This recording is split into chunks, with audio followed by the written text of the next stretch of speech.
지난 21일 현지 시간 미국을 공식 방문 중인 문재인 대통령은 조 바이든 미 대통령과의 정상회담 뒤 공동 기자회견을 했다. 이 자리에서 문 대통령은 기쁜 마음으로 미사일 지침 종료 사실을 전한다고 밝혔다.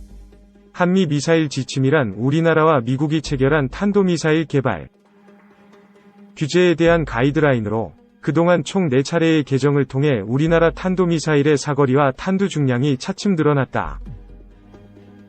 지난 2017년 11월 문 대통령과 도널드 트럼프 미 대통령이 청와대에서 세 번째 한미 정상회담을 갖고 우리나라의 미사일 탄두 중량 제한을 완전히 해제하는 2017 개정 미사일 지침을 채택했다.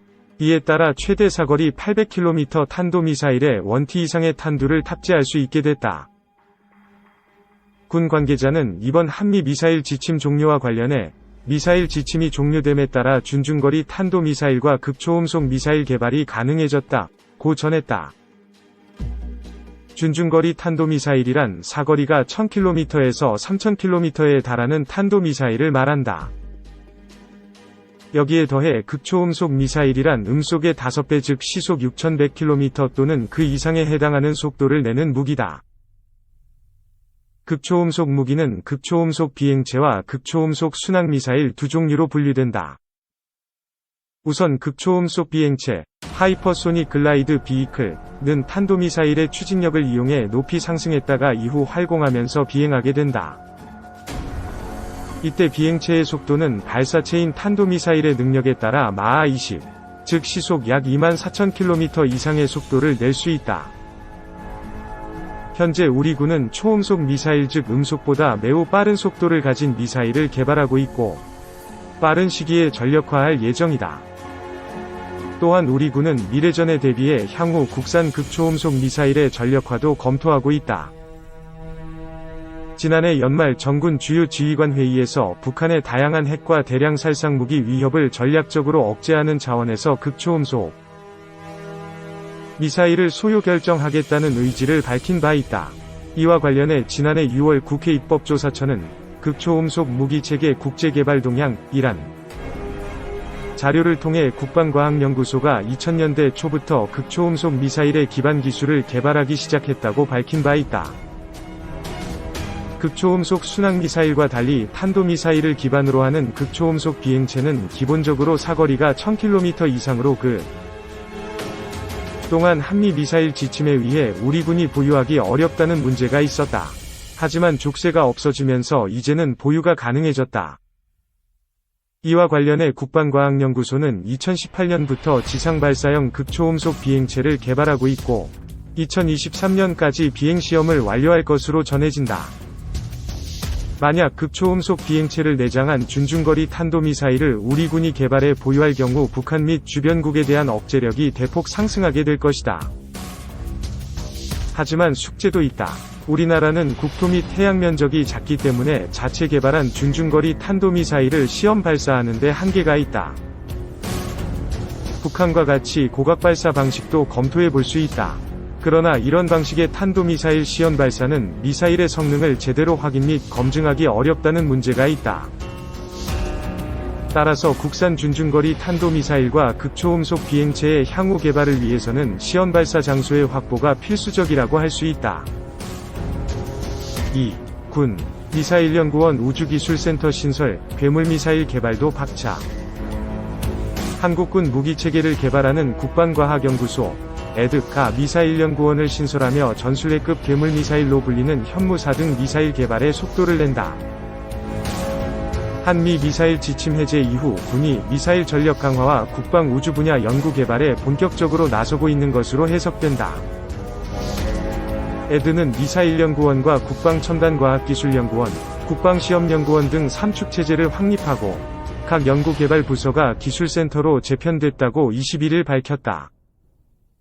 에드는 북한 핵무기와 대량 살상무기, WMD 등 대외적 위협에 능동적으로 대응하고 고도의 기술력이 요구되는 비핵, 기밀, 무기 신무기 개발을 위한 첨단 국방과학기술 연구에 역량을 집중하도록 설계했다고 설명했다.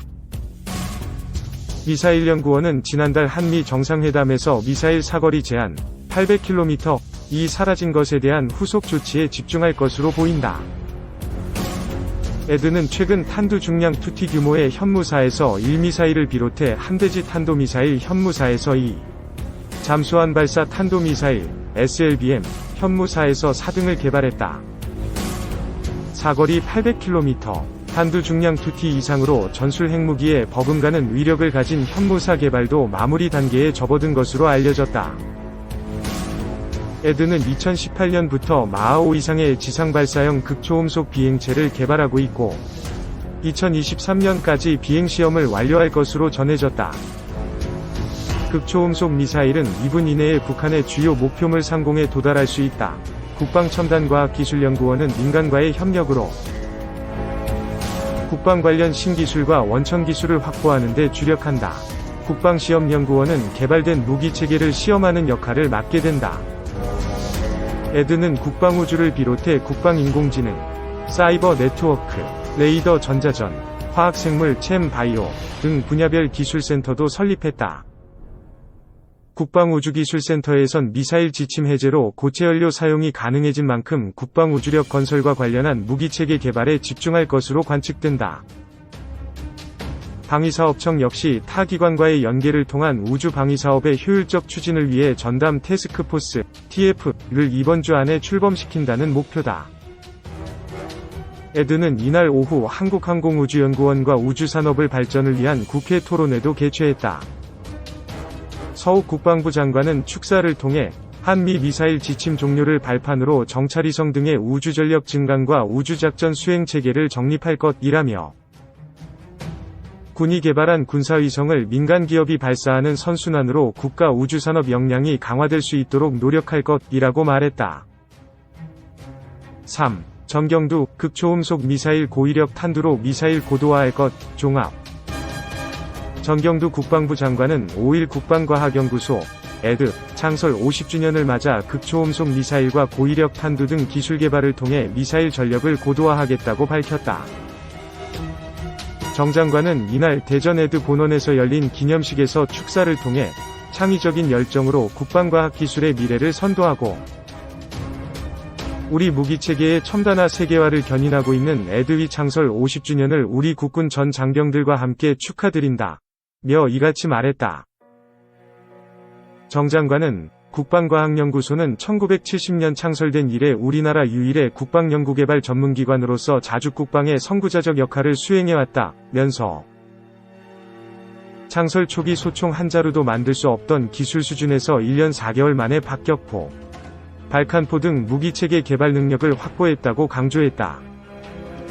이어 이제는 많은 국가들이 벤치마킹, 본 따르기의 모범 사례로 삼는 세계 인류의 나라 지키는 연구소로 자리매김했다고 평가했다.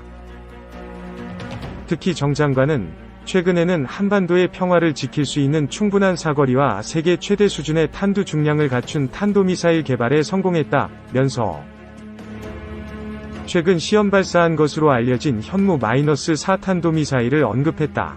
현무-4는 사거리 800km의 탄두 중량이 2톤/t에 달하는 것으로 알려졌다. 정 장관은 앞으로의 목표로 정밀유도 조종 기능을 갖춘 유도무기 장사정 및 극초음속 미사일, 고위력 탄두 한국형 위성항법 체계 등을 제시하고 기술 개발을 가속화해 미사일 전력을 더욱 고도화시켜 나갈 것이라고 강조했다. 정 장관은 국방개혁 2.0의 일환으로 추진하고 있는 국방과학연구소의 재구조화를 반드시 완성해 세계 6위권이 국방과학기술력 확보라는 목표를 달성해 주기를 기대한다. 고 밝혔다.